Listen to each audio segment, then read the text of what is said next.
Okay, let's get started. There's about 35 people in the class. I also sent the link to, although this is the Teams class that I normally use for my part-time students, I also sent the link to my full-time students as well as to my co-lecturers to forward to their class representatives. So I do hope at least some students from some other classes were also able to join us.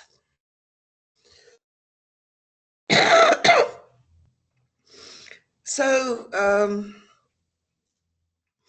if you are here,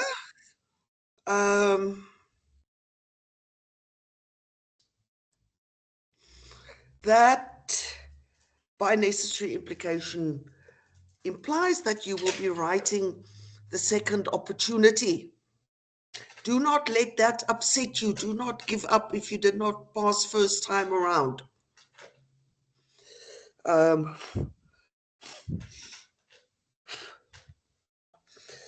Prepare hard. I think you are writing, when are you writing? On the 11th. So work hard, prepare hard, and I'm sure you are capable of getting through the supplementary. I really want you to pass, get through the supplementary, which is why I decided also to offer this class.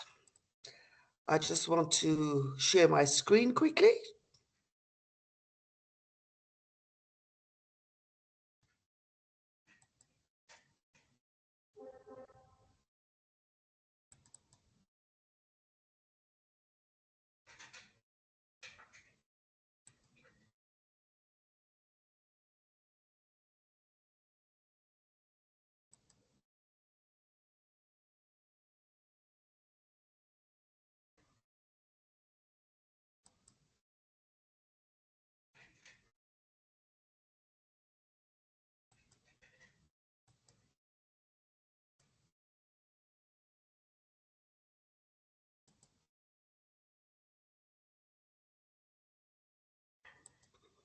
Okay, just give me a thumbs up if you can see the shared screen. At the moment, there's nothing on it. It's just a blank page, but can you see that?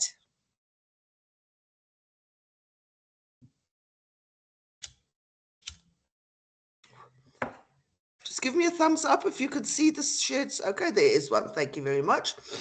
Okay, for those of you that have not attended my online classes before, just on a point of order, while I'm teaching, I will be typing on this blank screen that I've just shared with you, so you'll be able to see what I'm typing, but I will not be able to see the class. So if you raise your hand to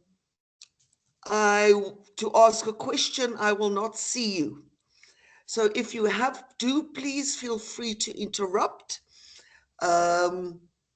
I know you're all very well mannered and you raise your hand and you wait for me to give you the opportunity to speak. This particular instance, however, I'm not going to see if you've raised your hand. So please just speak. Just call out ma'am or something or the other, just to attract my attention. And then I'll go back to my Teams screen and I'll give you the opportunity to speak. Alternatively, please use the chat box. After the class, I'll go back and see if you've asked any questions in the chat box. But do feel free to ask questions, to speak up, to interrupt me while I am busy. I do not mind at all. So,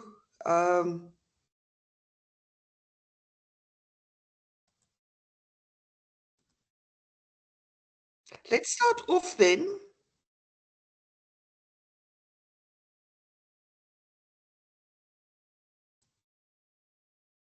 Just give me a second.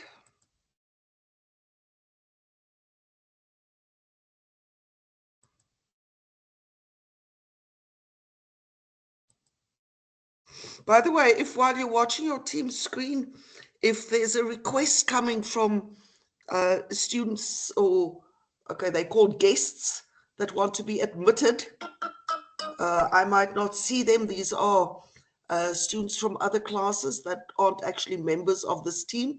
Please just click yes.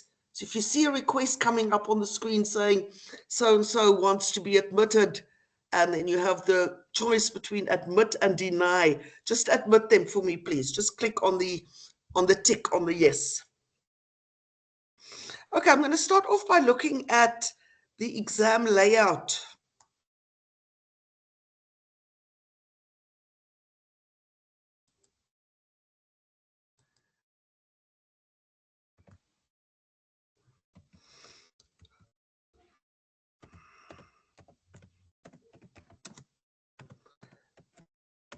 Exam layout of the supplementary exam, starting off again with multiple choice, 20 questions with 2 marks each.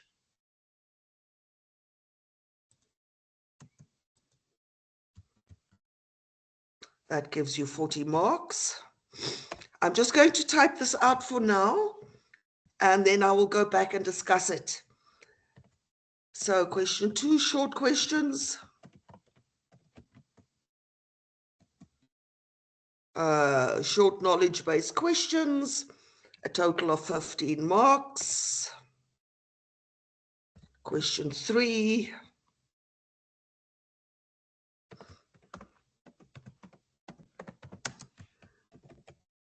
Structured application.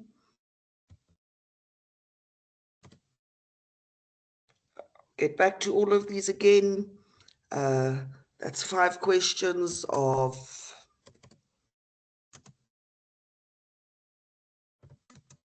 2 marks each.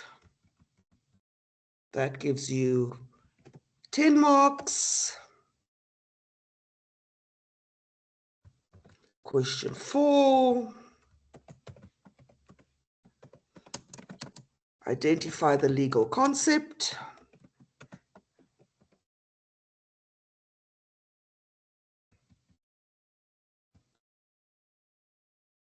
Five of those, 5 times 1.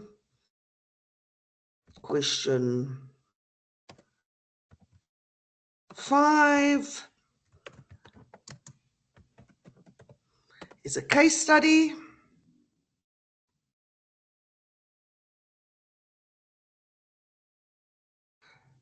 Single case study divided up into sub-questions. 2 plus 2 plus 3 plus 3.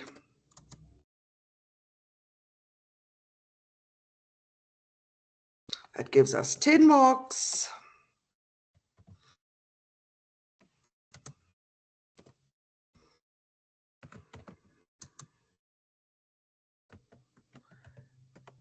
Question 6 is a case study on partnerships.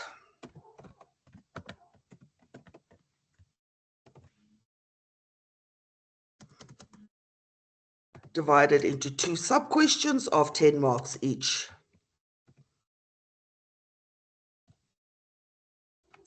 That's 20, which gives you a total then of 100 marks.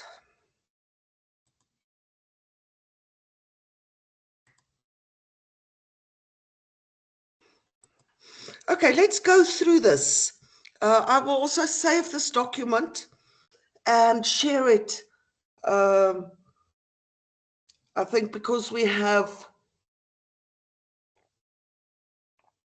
some students from other lecturers also present in this class, I will share the necessary documentation from today's online class. I will share on e-learning. I don't have direct access to these students, so I need to go through my lecturers group. I also know some of my co-lecturers do not have groups directly, prefer not to have direct groups with students. They only communicate with their students through a class representative. So if I send something on the group, the lecturer needs to send it to the class representative, who needs to then send it to the rest of the class. It's going to be easier if I just share everything directly on e-learning. So after today's class, a little while after today's, in preparation for your exam, please check on e-learning. I will open a folder there and share the necessary information.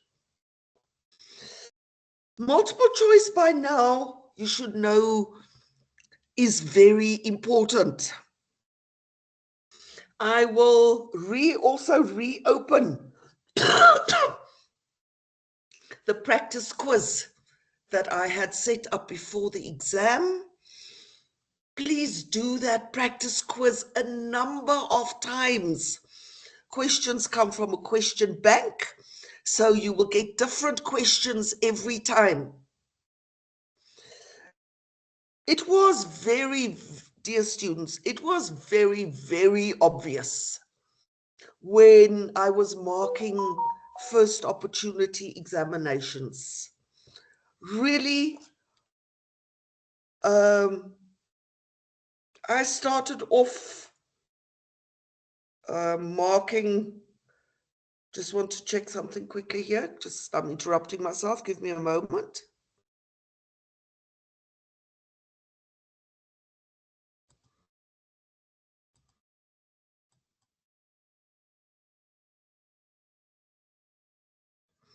I just touched. These are WhatsApps relating to today's class.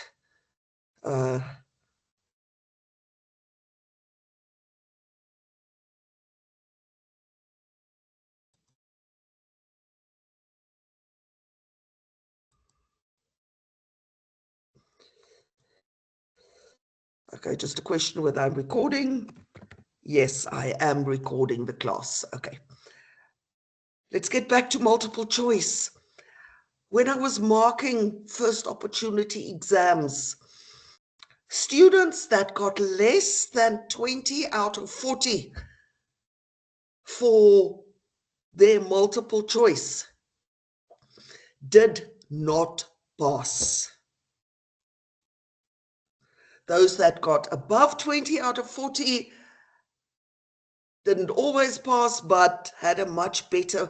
But honestly, people, if you get less than 20 out of 40 for your multiple choice, if you get 10 out of 40 for your multiple choice, you will not pass this exam. Multiple choice is extremely important. I also discovered, to my horror, that there are students that do not know how to answer multiple choice questions. Multiple choice questions. You literally have to write 1.1 A, 1.2 C, 1.3 D, whatever the answers are. That is how you do multiple choice. How do you not know this? I had so many students writing out the whole correct answer. I had students that wrote out, copied down all 5 the options and drew a circle around the correct letter.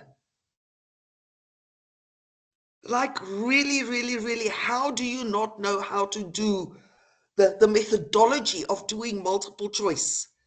We should not be having to teach you this at this stage.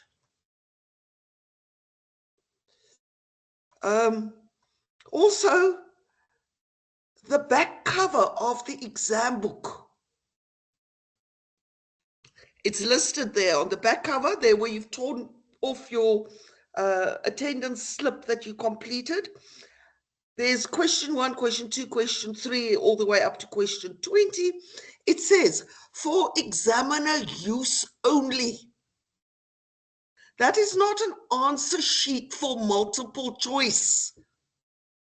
That is where we enter the marks as we mark. I had students writing their answers in there. I'm sorry, but that is just stupid. Okay, then your short questions, short knowledge-based questions. Read your questions carefully. Answer just what I have asked.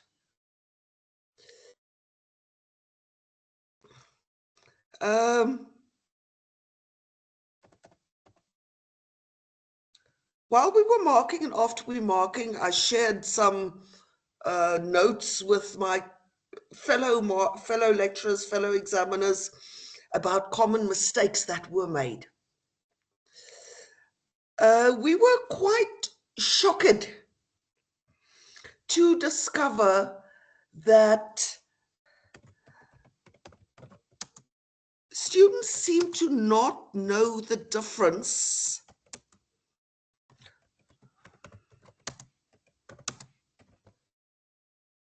between a contract of sale and a contract of lease, a lease agreement. I'm not sure whether the problem arose because of lack of understanding of the legal concepts or simply an inability to use the English language. I'm going to get back to that. I want to continue with going through the exam first. So question 3, structured application.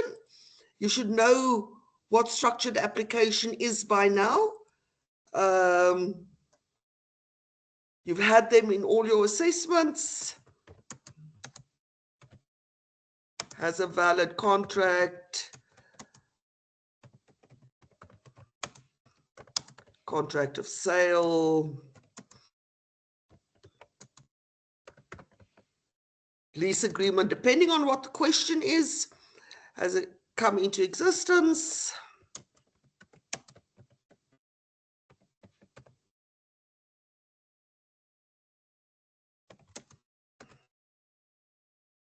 And motivate your answer. I'm going to get back to that as well in detail.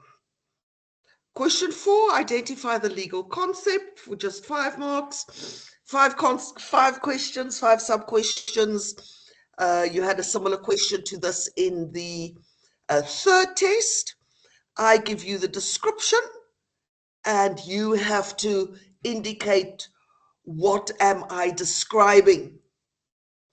There was a similar question to that in the makeup test. Question 5, a case study comprising of 4 sub-questions. Question 2 marks, 2 marks, 3 marks, and 3 marks, gives you a total of 10 marks.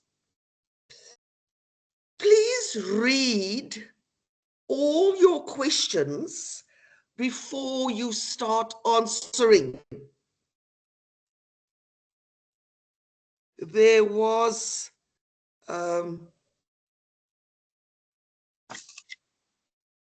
there's a question here. Can you still see the shared screen?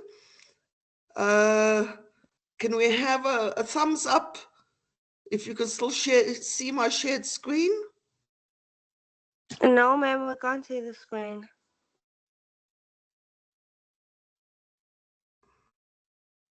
Okay, I'm going to try to share it again.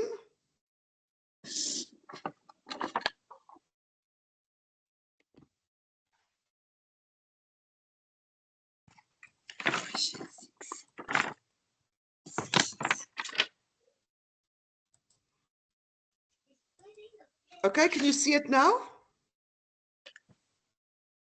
Yes. Just give me a thumbs up. Okay. Yeah, I must have accidentally unshared it or something, so everybody can see the screen now. If you can't see it, please,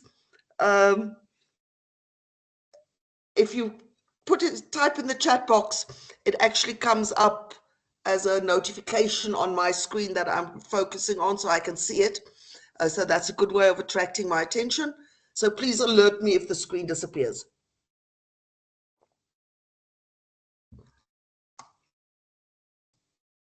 So we were talking about the case study, question 5. One case study, 4 sub-questions. Read all your questions before you start answering and decide in each instance, what am I looking for in every sub-question, so that you do not give me everything you know under question 5.1 and by 5.4 you have run out of things to say. Answer only what I ask. Question 6, similarly a case study with 2 distinctly separate questions for 10 marks each based on the case study. Both these questions are about partnerships.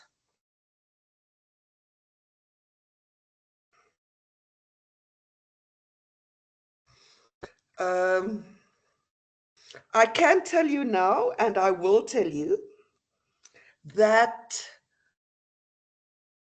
none of the questions that were in the first opportunity exam have been repeated in the supplementary word for word. I do not copy and paste questions. So do not ask me for the answer to that question or that question, because that question is not in the supplementary. With regard to partnerships, however, these 2 questions, these 2 10-mark questions, are very similar to questions that were in the first opportunity exam. Similar in the sense that they assess the same parts of the work. I will, in the course of today's revision class, also briefly run through the first opportunity exam and point out some common mistakes that were made there.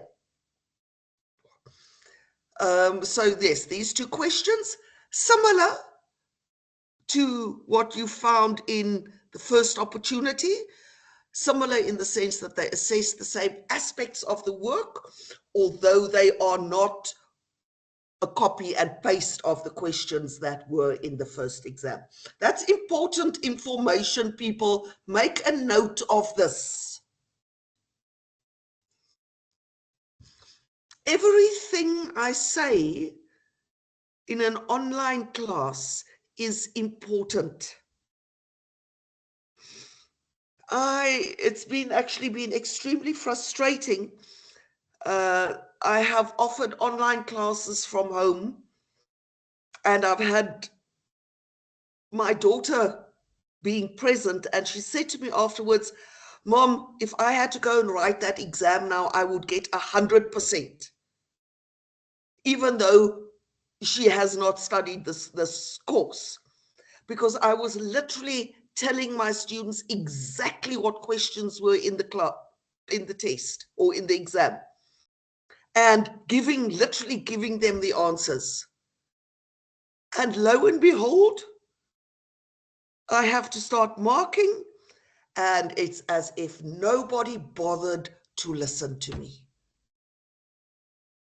It is so frustrating if I've told students exactly how to answer a question, and then when they have to answer the question, it's as if they're writing a story about Little Red Riding Hood. We will get back to these 2 questions. Okay, so I've spoken about multiple choice. You literally write A, B, C, or D. You don't copy down the whole question or anything. So your structured application, that's that one. Remember, A motivation is a statement of law.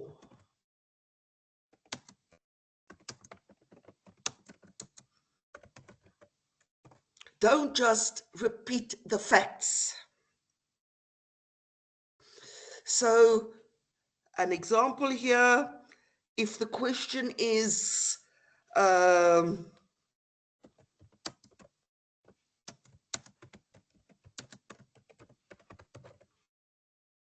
is there a valid contract?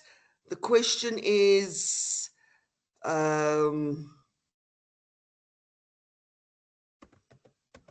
Joni,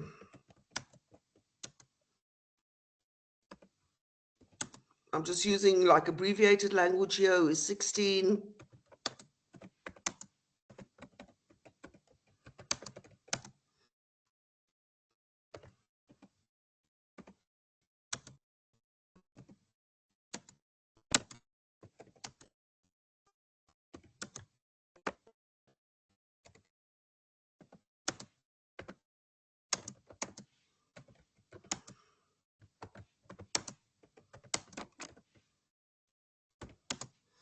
Let's look at that quickly.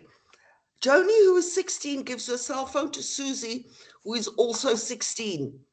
Their parents are not aware of this. Quickly, somebody, is that a valid contract?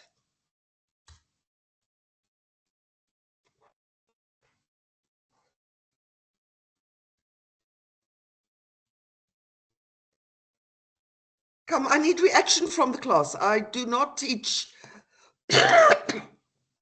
I'm not teaching. No, it's not a valid contract.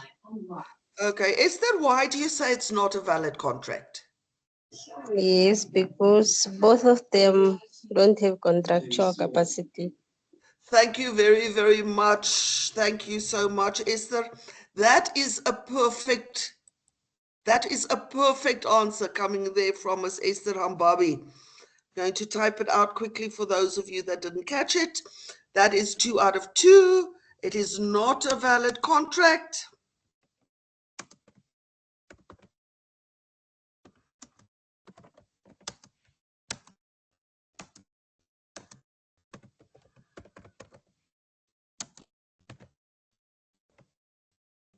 They do not have contractual capacity. Perfect answer there. If, however, she had said it is not a valid contract, they are only 16, I would not have given her full marks. Why would I not have given her full marks for only saying they are only 16? Because that is a repetition of the facts. She was merely repeating the facts instead of giving me the relevant law. The relevant applicable law in this instance is they do not have contractual capacity. So be careful there. Also, if I'm asking you, is there a valid contract or a valid contract of lease or a valid contract of sale? Use the words yes or no. Do not use the terms valid or void.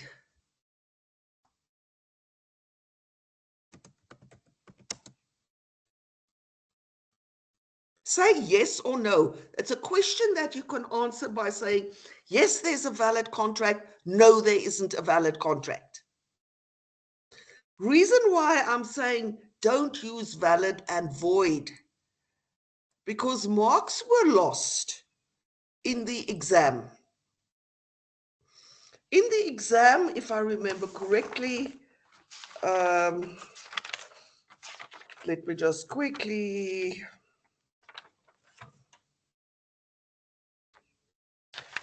Question in the exam, in the first opportunity, related to a lease agreement. Is there a valid lease agreement?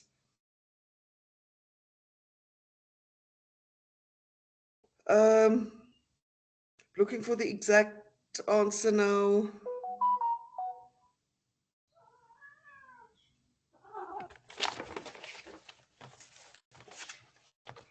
Okay, I can't find the exact question now. I don't want to waste time.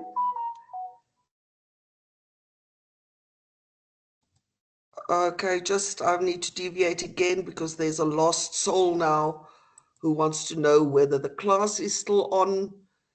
Let me just share the class link for them quickly. Sorry about the interruption, but I really do want as many students to share.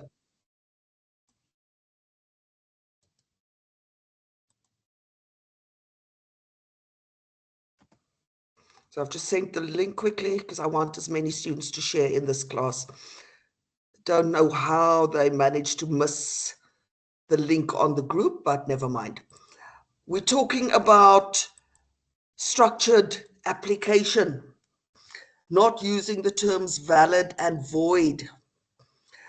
Because sometimes when the question relates to a specific type of contract, so not a contract in general, so a lease agreement or a contract of purchase and sale, or even a partnership,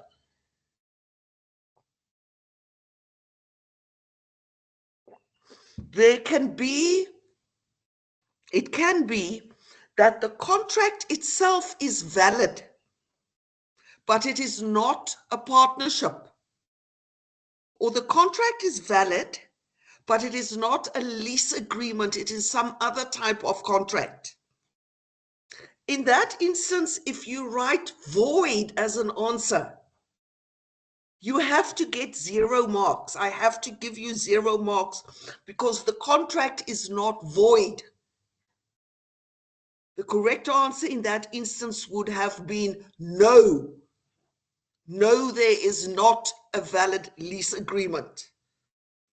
Saying it's void means something else. It means it doesn't comply with the 5 requirements of a valid contract. But a contract can be valid, but not be lease. It can be anything else. So watch out. People have lost marks by using the terms valid or void instead of yes or no.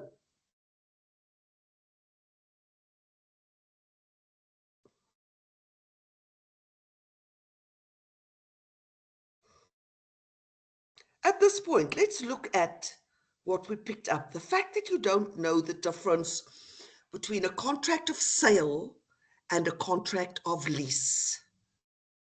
Um, there was this question about what is the difference between the most important difference between sale and lease. Now, this question isn't in the next exam. I'm just using it as an example to illustrate some of the shocking answers we got. Um, Students saying that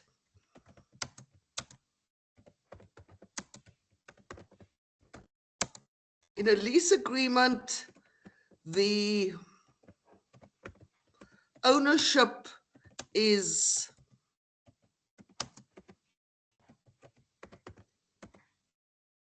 only temporary. And similar strange things. Let's look at this. In a lease agreement, the ownership is only temporary. Somebody please speak up. Why did we give 0 marks for that?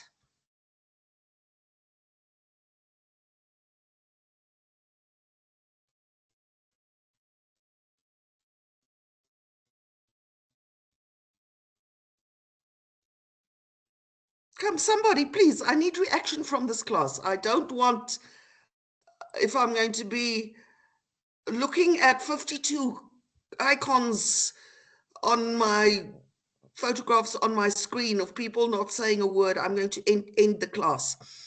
I don't teach the wall. I need reaction from you, please. Why is it wrong to say in a lease agreement the ownership is only temporary.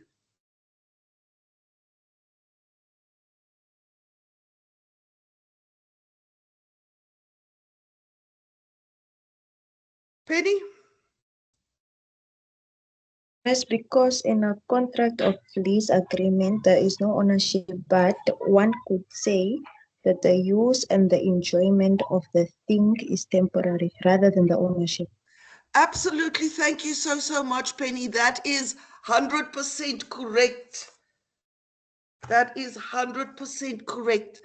The problem here lies with the use of the word ownership. In a lease agreement, you don't become the owner. The use and enjoyment, the possession, but not the ownership.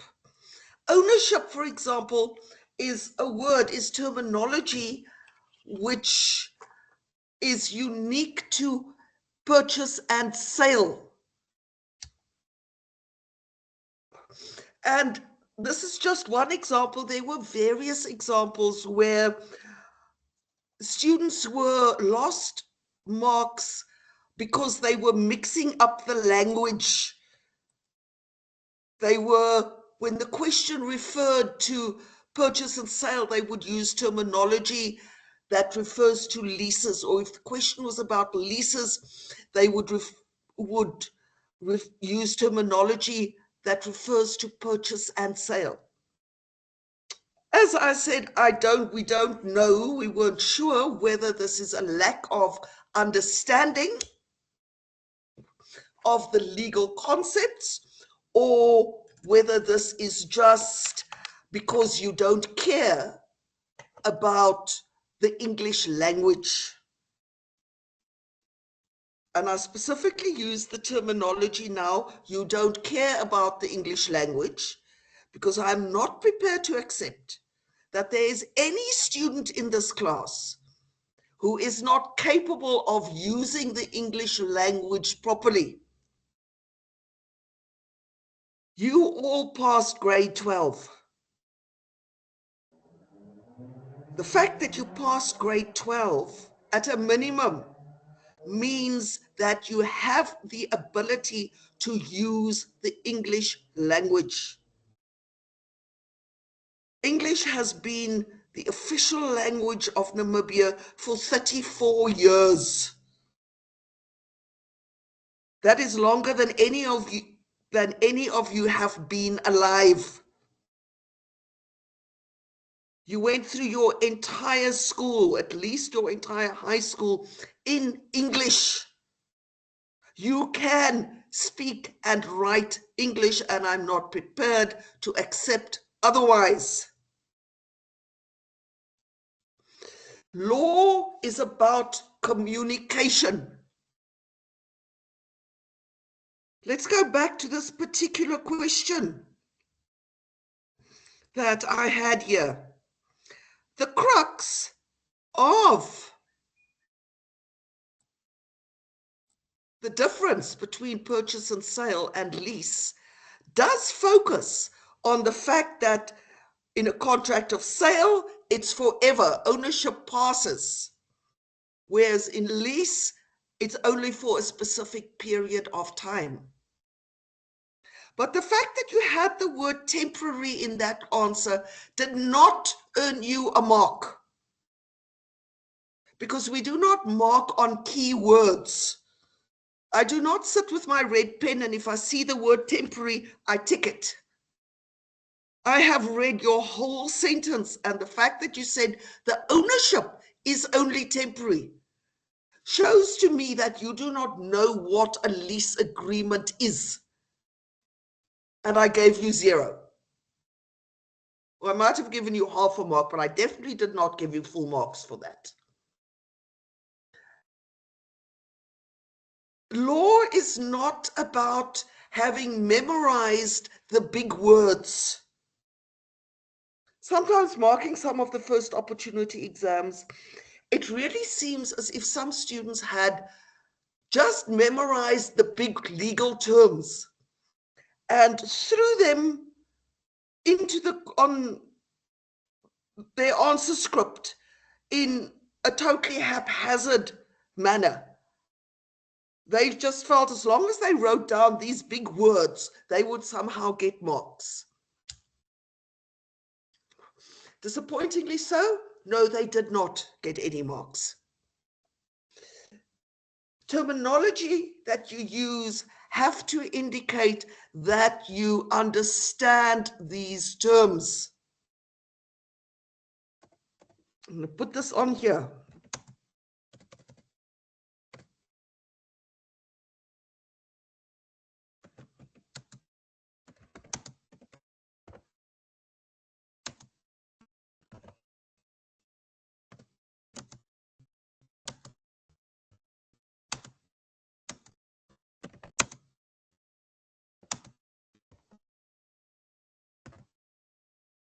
The only way that we can see that you understand what they mean is if you have used proper sentences.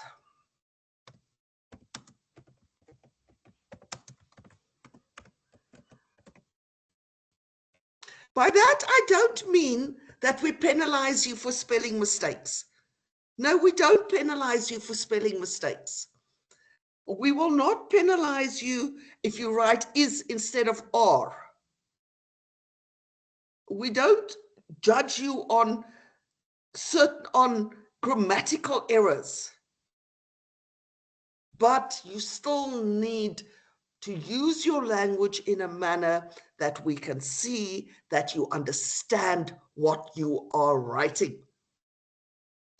The fact that this is law and not English for academic purposes does not mean you can now forget everything that you were taught in English for academic purposes or principles of language use or whatever version of English you did. Please, please, please, that is very important. Okay, identify the legal concept. That was in a similar type of question was in your first, in the special test. There you only have to write the word.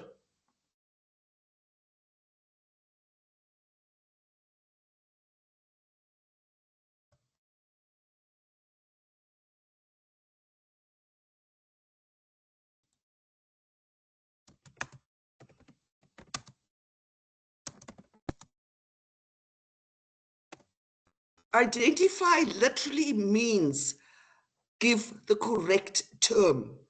It does not mean give a description. Looking at the pictures on the screen in front of me now to just quickly use, just to give you an example. Let's say I'm just going to use a random one here in front of me.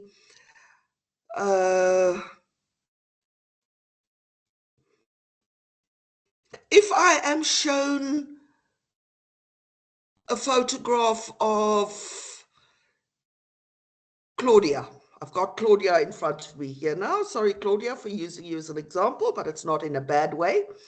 Somebody shows me a photograph of Claudia and asks me to identify this person. I'm going to look at the photograph and I'm going to say, this is Claudia Lowe. I'm not going to say, this is Claudia Lowe because she is wearing earrings and she doesn't wear glasses and she is wearing a black top and has short black hair. I wasn't asked to describe or discuss Claudia. I'm shown the photograph, I have to identify the person. I'm going to say, this is Claudia. I'm not going to say, this is Claudia, she's in my class. She's such a lovely lady with a wonderful personality that attends class regularly, and it's a pleasure knowing her. That's not what I was asked. I was asked to identify her. This is Claudia. Similarly with this question, one word.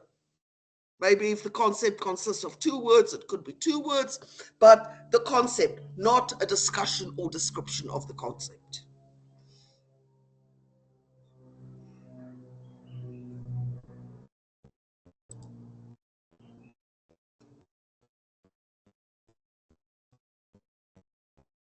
Okay, question 5.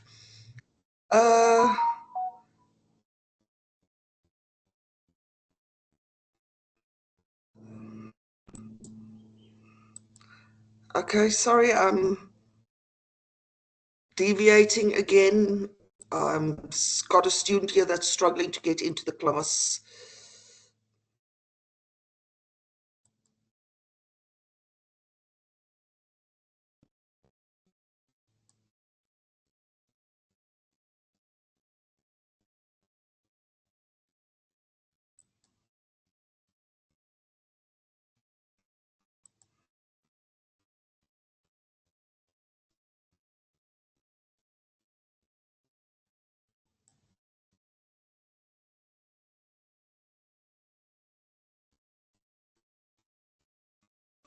I'm going to be back with you in a second. Just bear with me.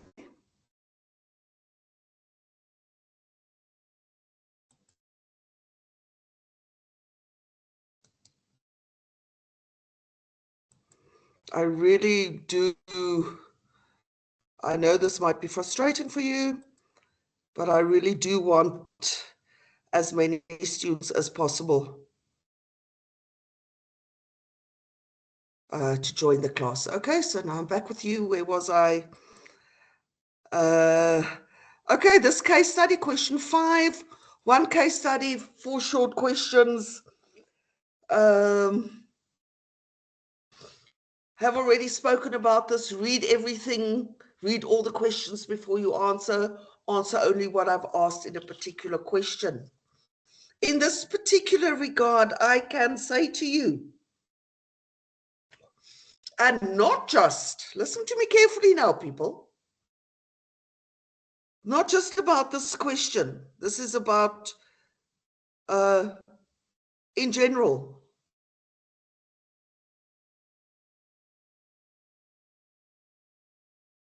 In your preparation, because I'm assuming that you all prepared for the first opportunity exam. So you don't need to start studying from scratch now, because you have already prepared, you have already gone through the work.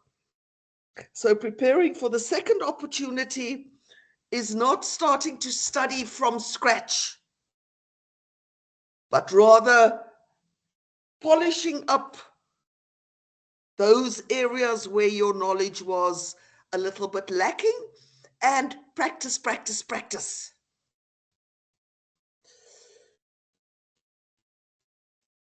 For your preparation for the supplementary exam, you will be well served to go through test 1 as well as test 3 in great detail.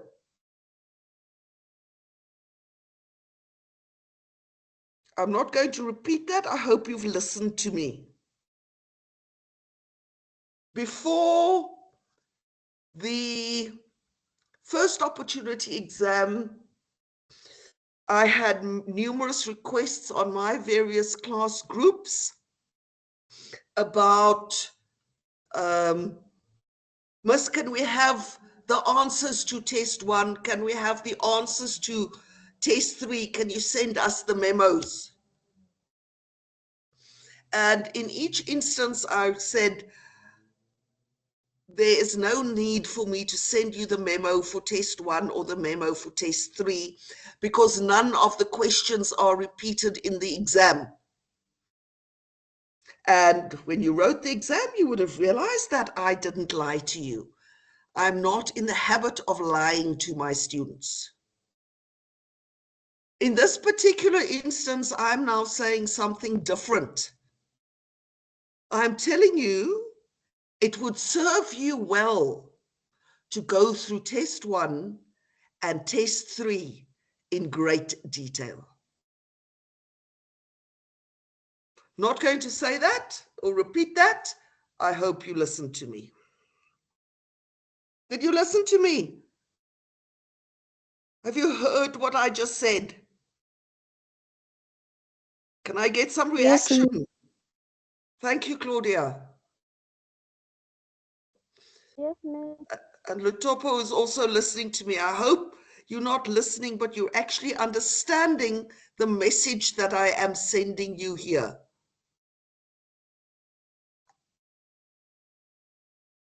Okay, back to this. Case study on partnerships, 210-mark questions. Once again, read them both. Um, read both the questions before you start answering.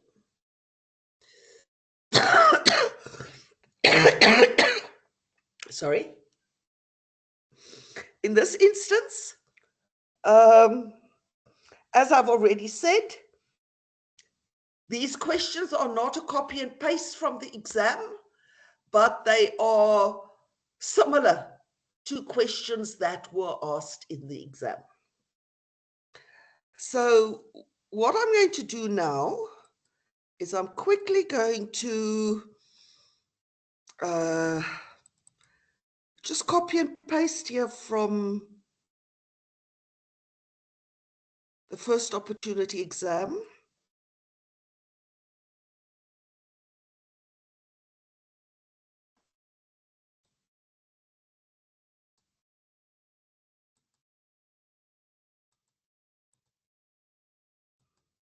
That was the one question, the essential elements of a partnership. Results for this question varied. Some students gave me very, very good answers. Some completely missed the mark, did not seem to understand what I was looking for. What I was looking for in this particular question is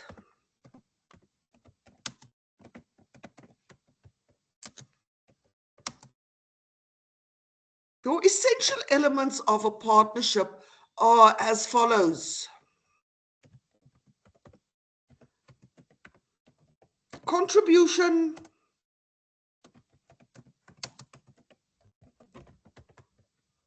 a joint business, and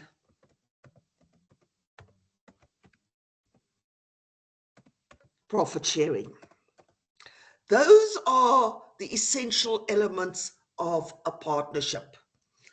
I got lots of answers where students went on about the fact that a partnership is not a juristic person, the fact that the partners are, that there must be a contract between them, that they must go and see a lawyer about this to draft the contract. That is not true, incidentally. That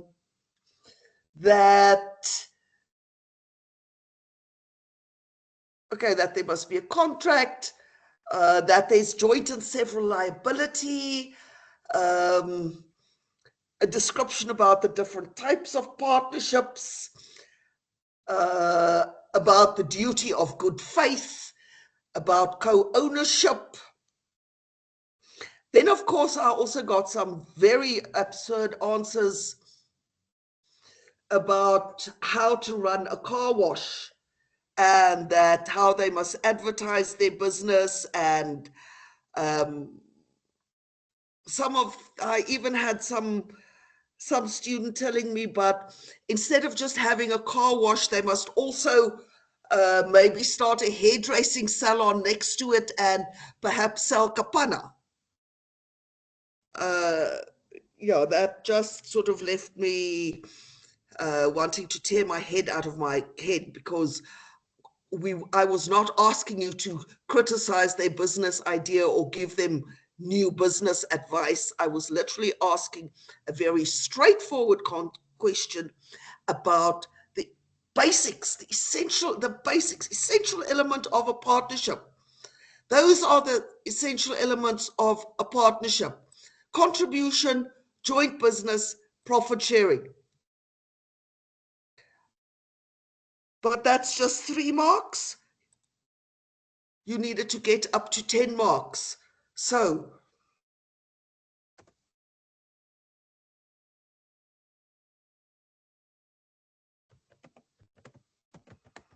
discuss, what do I mean by contribution?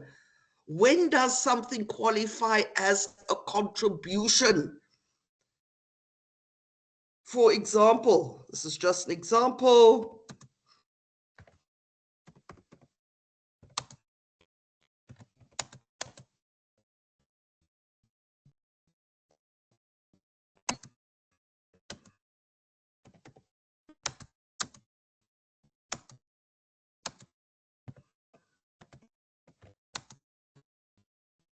As long as it has financial value. This is literally the theory. This is in these things are in the notes. In the notes, I'm not sure what unit it is now. I can check for you quickly.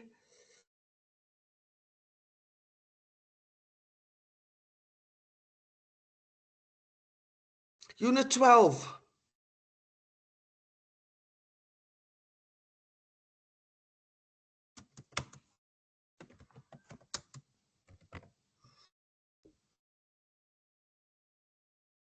Unit 12 discusses the concept of a partnership and the essential elements. The theory is all in there. So you had to list them, then discuss.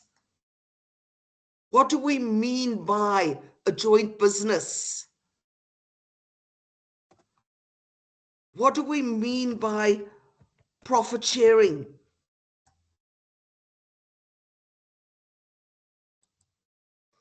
Now, for the question in the exam, you merely had to explain the essential elements. So you did not have to apply. There was no application.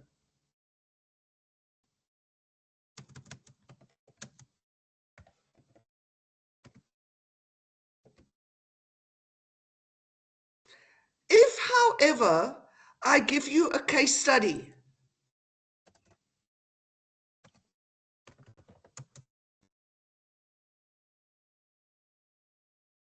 so I give you the whole story and I give you all the necessary information, the whole sob story. I give you a case study and I ask you, is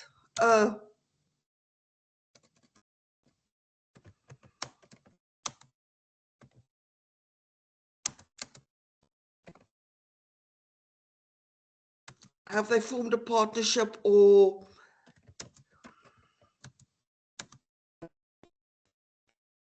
is this a partnership, or whatever, something in that line?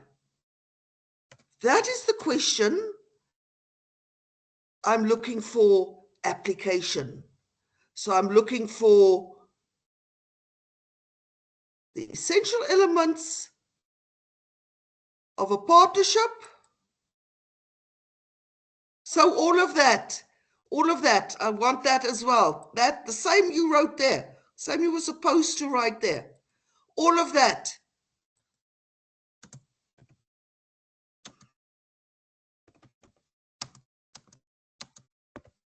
But then for 1 or 2 marks, you need to apply.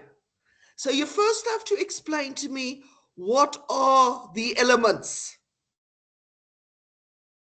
And then, based on the case study, are these elements present?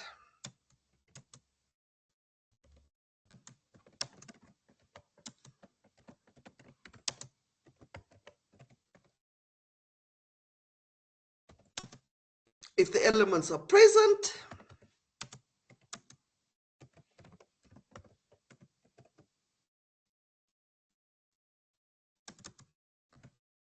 if they're not present,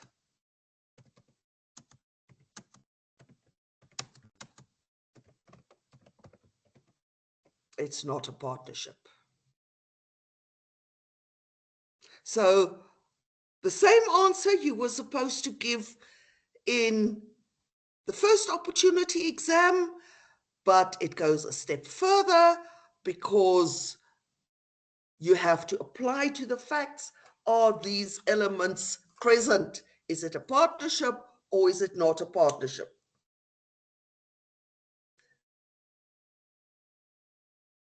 This bit is worth 1 mark out of the 10. This bit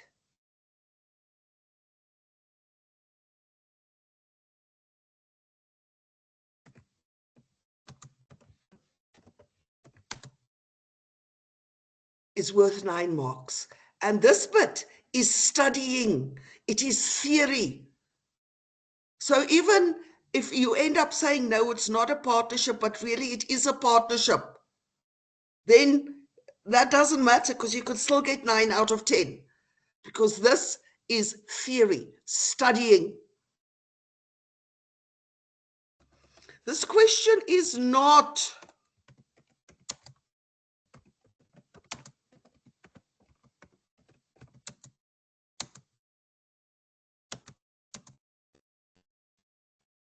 it's not about the intention to form a partnership. That is also in the same unit, but it's not part of this particular question. By the way, I do not repeat, or I try my best not to repeat questions. So if in question 2, I have a question about the intention to form a partnership, I'm not in question 6 going to have another question about intention to form a partnership. I will not ask you the same bits of theory twice. I'm very particular about that.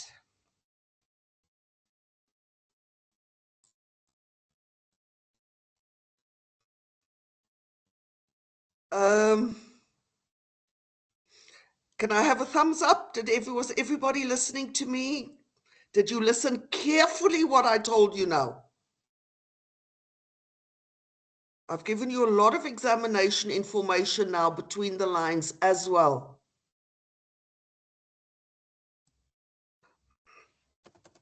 And then the last question. Oh, the last question.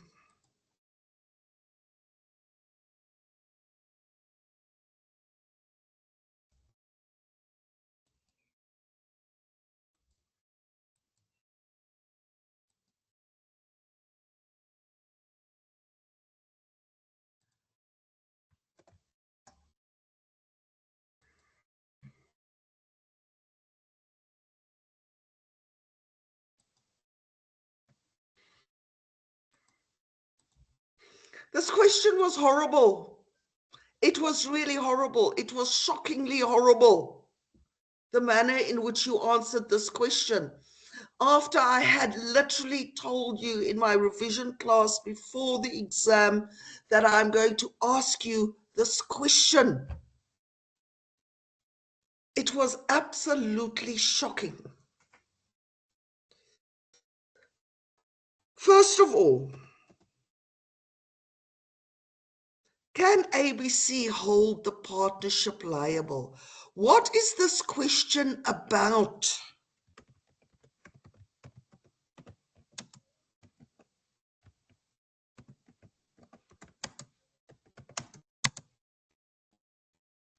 It is about contractual liability of a partnership.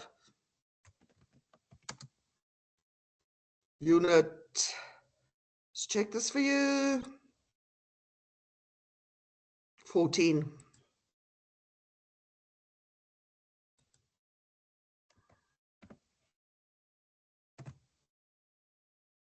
It is not about the fact that there's joint and several liability and that ABC suppliers can sell their stuff and etc., etc., etc., etc.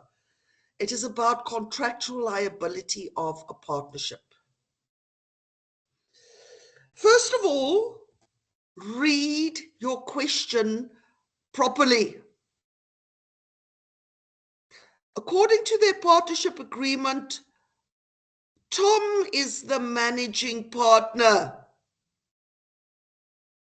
but Harry buys freezing equipment. Common mistake frustratingly so. Answers like,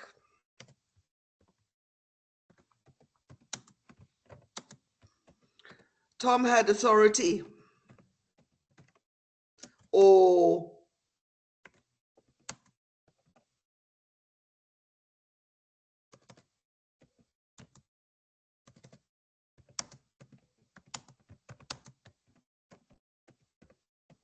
Tom did not have authority.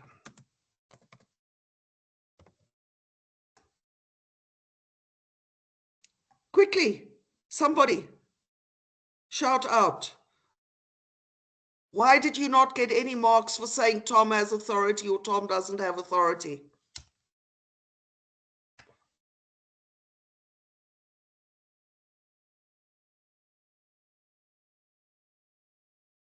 Come, people, if I'm not going to get response, I'm going to stop the class.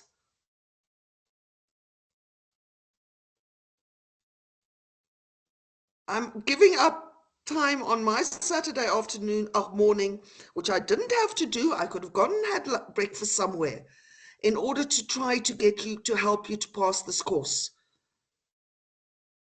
I need response from you. Why did you not get any marks for saying that Tom did not have authority or Tom did have authority?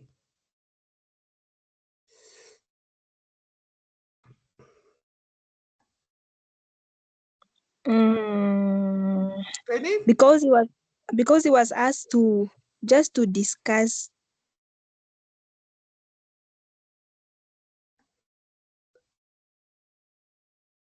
No, I didn't understand your answer. Can I try again? Maybe you cut out.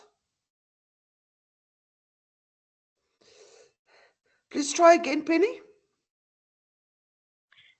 Miss, that was not me. And my Oh, sorry. answer is I think because the question asked if the partnership itself can be held liable and not the partners, like the not the partners but the partnership itself, if it could be held liable. So I don't think it's Pen, relevant. I'm not so sure. Penny, you are not wrong, and you made a very, very important point, which is good Okay. because But you didn't answer what I wanted to, but you did say make a very important point, namely, firstly, the question is, can the partnership be held liable?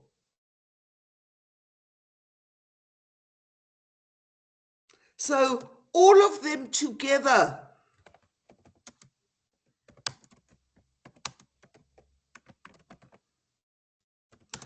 I can actually change this and say, can the business be held liable?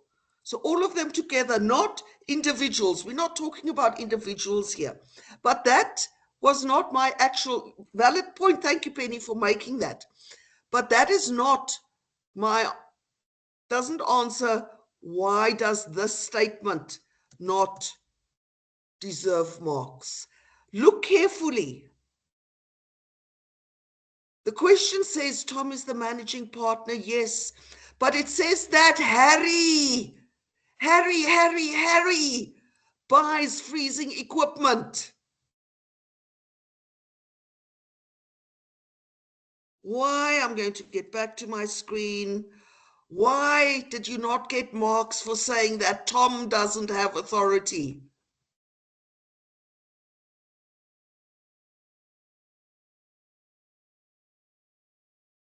Miss, because Tom is not the one that bought the equipment. It was Harry, as you said. Thank you, Penny. Thank you very much. That's where you started off losing marks because you didn't read your question or didn't care about the question. It is not Tom. Tom's authority or lack of authority is totally irrelevant because it is Harry that bought the freezing equipment. So don't tell me about Tom's authority.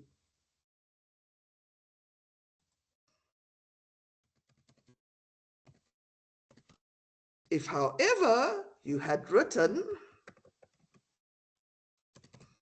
that Harry did not have authority. You'd already earned yourself 1 mark because Harry did not have authority. So you literally threw away that mark by using the wrong name. These things matter. I don't give a mark for did not have authority because I don't mark on keywords. It's Harry that did not have authority.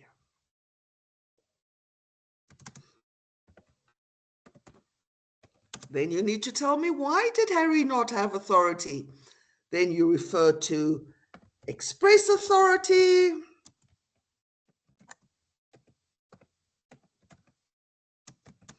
He didn't have express authority because he wasn't instructed to enter into this contract. You also look at implied authority.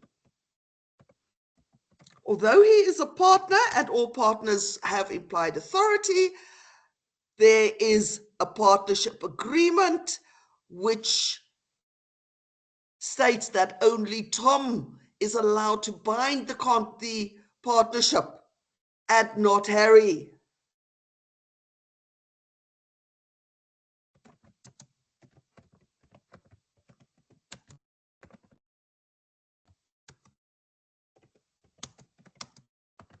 So because of the partnership agreement, it took away his implied authority.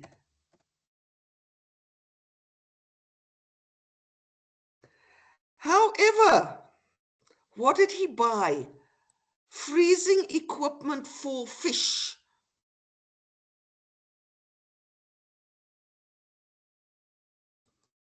He bought freezing equipment for fish, and they are in a fishing business.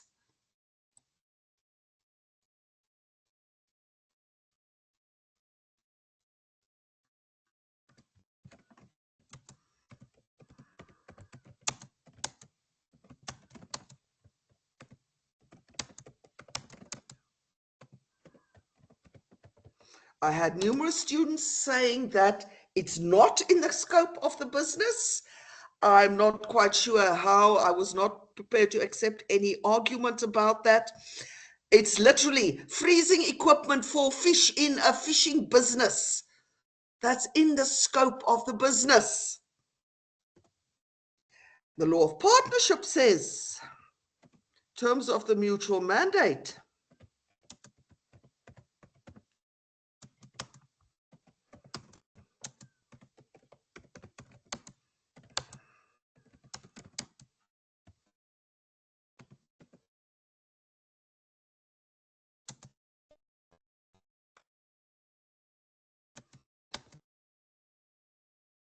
The partnership is bound. It's literally as easy as that. You need to apply. Don't just give me the facts. So it is in the scope of the business.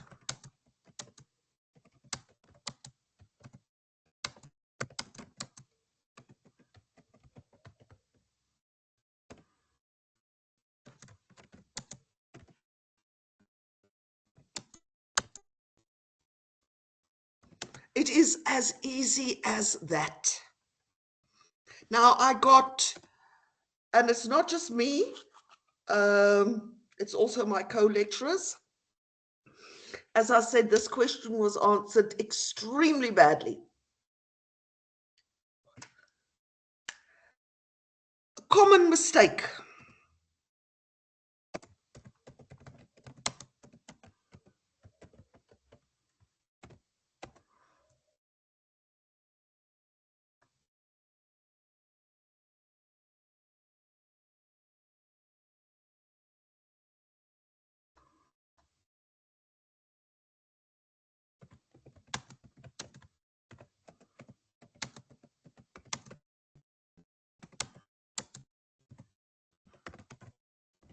I cannot tell you how many students wrote that they must ratify the contract. Why? Can somebody explain to me why you said they must ratify the contract?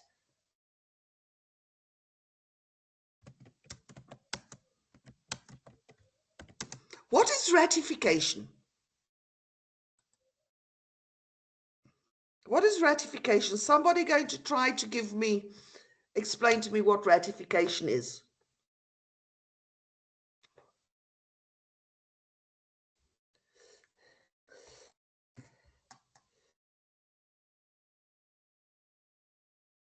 Okay, in this instance, I won't insist on an answer. I'll just continue with my explanation. Ratification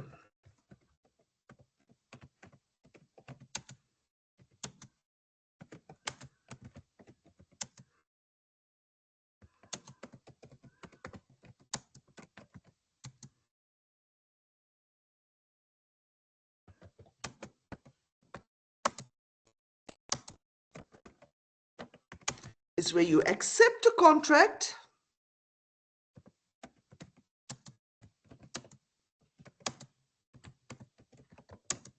and it becomes binding. If you didn't ratify, it wouldn't be binding. In this particular instance, it is in the scope of the business.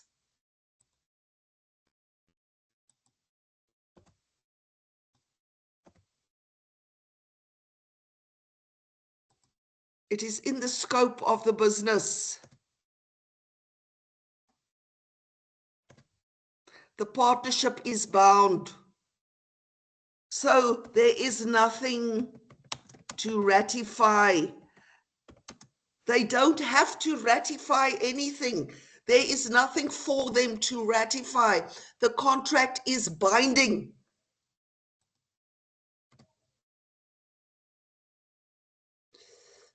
Similarly, the facts say Tom and Dick believe this is a necessary expense, so they don't want it.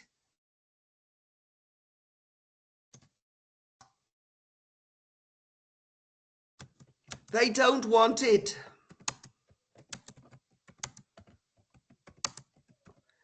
So if you don't, ratification is accepting a contract that you are not bound to.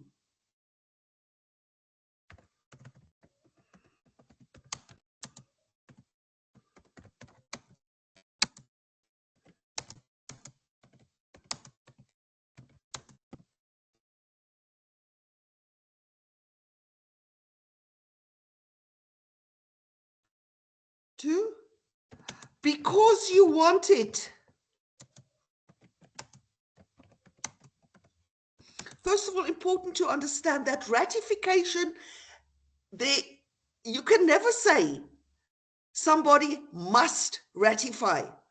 Ratification is always a choice.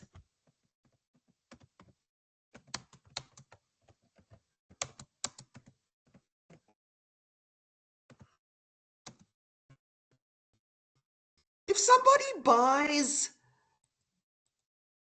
I'm just going to use a random name here, Angela, just because it's the first name I'm seeing. Let's say Angela goes and buys food for me on my account. But I didn't give her permission. I didn't give her authority to buy on my account. And I'm not hungry. Can you say, I must pay for that food and eat it? Does that make sense to you? Can I have some reaction, please? No. Exactly. It doesn't make sense. Ratification is never a must. So you can't say they must ratify it. They don't have to. It is a choice. I can say, no, sorry, I don't want this food. Take it back.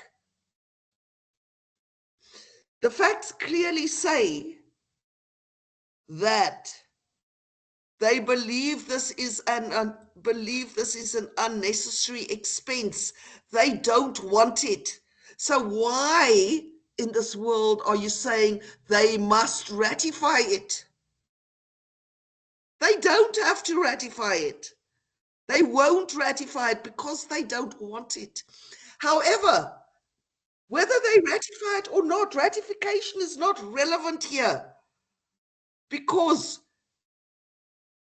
there is nothing to ratify because it's in the scope of the business. The partnership is bound whether they believe it's an unnecessary expense or not.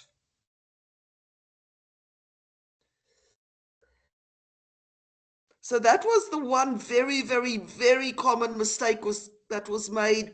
So many people saying they must ratify, they must ratify, they must ratify.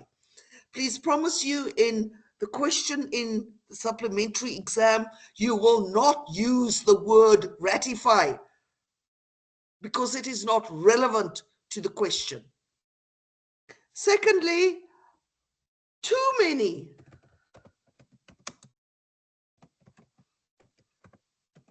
references to apparent authority. What is apparent authority?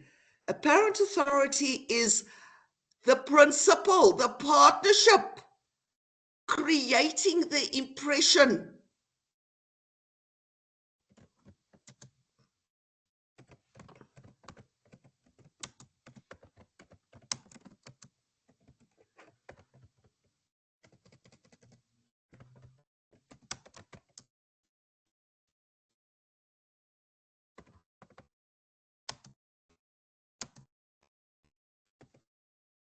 that they created the impression that Harry had authority, but subsequently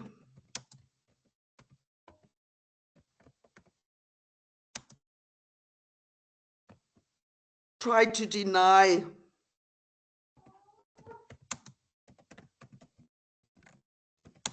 that is what apparent authority is.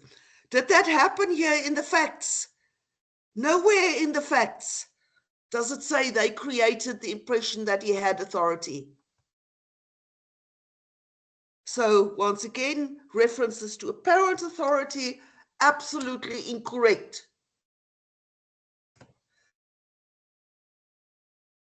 What was the conclusion to this 5-mark question in the exam? That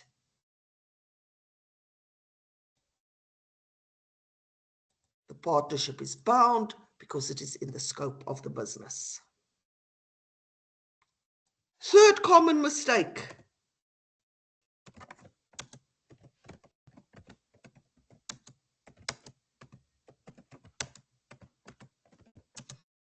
That the partnership is bound because, what is it, ABC suppliers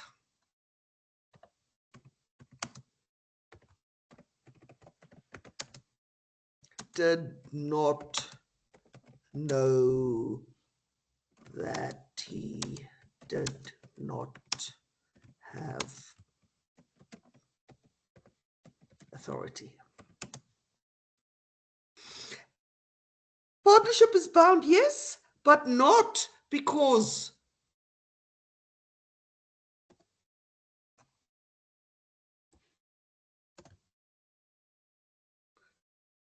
partnership is bound, but not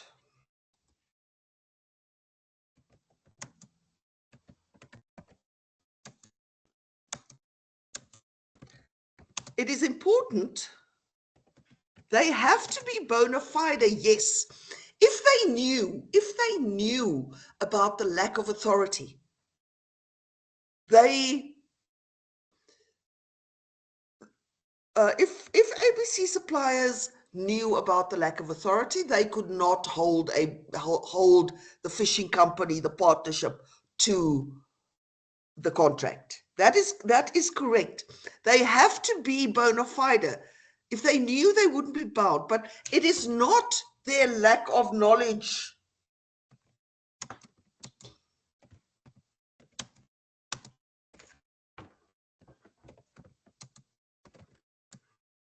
that makes the partnership bound.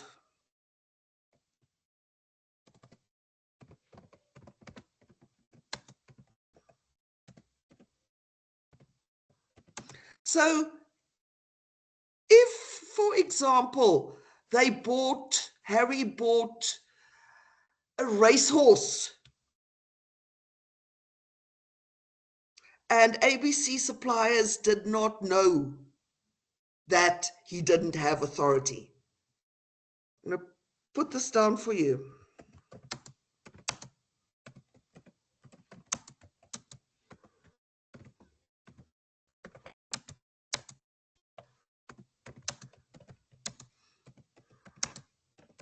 So he bought a racehorse, he didn't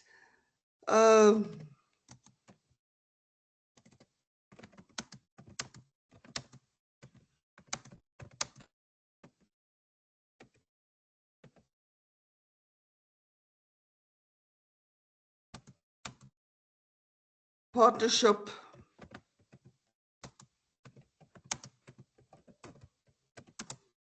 So it's not the lack of knowledge. ABC suppliers didn't know that he doesn't have authority. That doesn't mean that the partnership is now bound to him buying a racehorse. So it's not the lack of the knowledge that makes it binding. It's because it is in the scope of the business.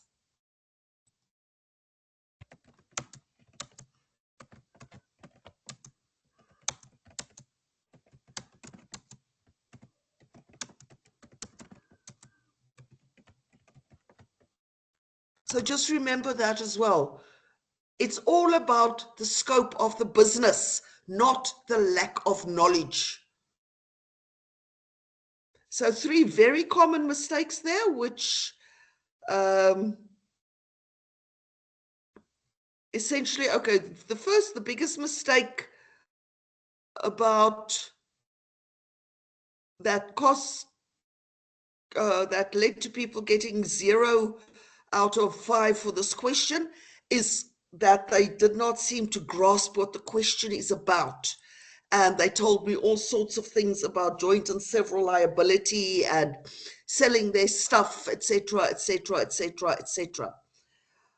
The question is about contractual liability of a partnership. That is the question. Then read properly and relate to the actual facts. Don't make up your own facts. The whole issue is if there's no authority, and you have to look at the requirements first of all. Remember,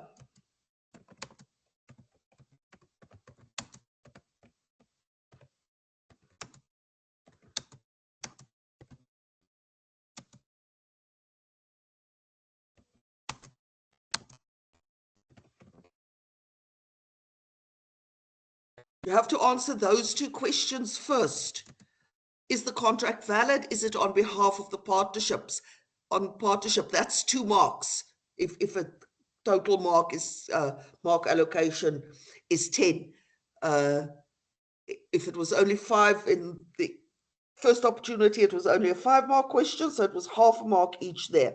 But that, if it's a 10-mark question, that's 2 marks. You have to answer that. Then you start looking at authority. Is there express authority? Is there implied authority? Yes or no? Tell me in both instances. Then you look at the mutual mandate. Explain to me, what is the mutual mandate? Is the contract in the scope of the business? If it's in the scope of the business, the partnership is bound. Do not tell me that they must ratify. The moment you write in your answer, they must ratify, I draw a line through the rest of your answer. Do not refer to apparent authority, because apparent authority is something totally different and irrelevant to your answer. Do not tell me they bound because the third party did not know. They bound because of the fact that it's in the scope of the business. Is everybody with me there? Yes, ma'am. This is what I wanted to tell you today. We've been online for about an hour and a half. This is what I planned to do with you, to go through with you before the exam. Are there any other questions that you want to ask before we say goodbye to each other?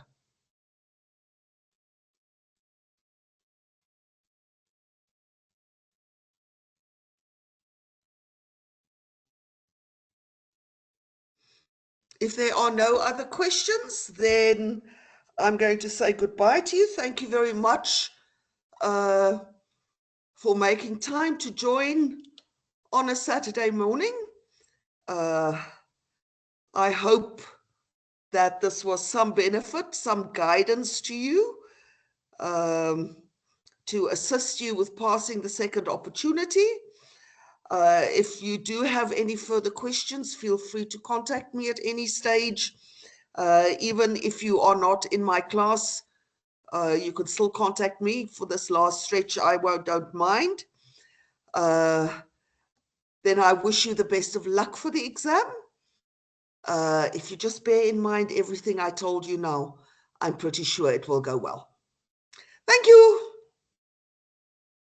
Thank you, ma'am. Thank you so much, ma'am. Take care. Enjoy the rest of your weekend. Bye. Thank you, ma'am.